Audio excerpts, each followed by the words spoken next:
যে ব্যক্তি ঈমান সহ সওয়াবের আশায় রমাদানে সিয়াম পালন করবে তার অতীতের সমস্ত গুনাহ মাফ করা হবে। সহিহ বুখারী হাদিস। এই হাদিসে বলা হয়েছে তার পূর্বের সমস্ত গুনাহ মাফ করা হবে। এখানে ছোট গুনাহ মাফ করার কথা বলা হয়েছে না সমস্ত গুনাহের কথা বলা হয়েছে? এই হাদিসের সঠিক ব্যাখ্যা কি? ছোট গুনাহ একটা হাদিসেই বা একটা কোরআনের আয়াতেই সবসময় ফতোয়া হয় না। মুহাম্মদ সাল্লাল্লাহু আলাইহি ওয়াসাল্লাম আল্লাহ তাআলা বলছেন, কি বলছেন? ফাওয়াইলুল লিল মুসাল্লিন, তাই না? নামাজীদের জন্য ধ্বংস। তো নামাজ পড়া যাবে? আগে আয়াত যখন পড়া হবে তখন কোন নামাজীদের জন্য ধ্বংস সেটা স্পষ্ট হয়ে যাবে।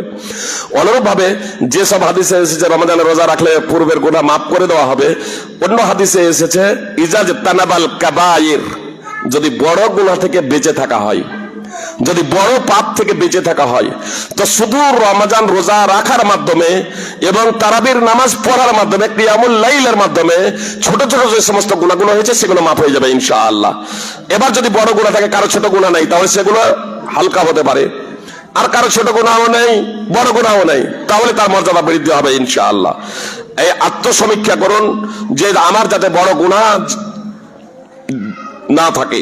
বড় গুনাহ আমরা কখনো করব না, ছোট গুনাহ অজান্তে আমাদের হয়ে যেতে পারে, এগুলো এমনি মাফ হয়ে যাবে ইনশাআল্লাহ।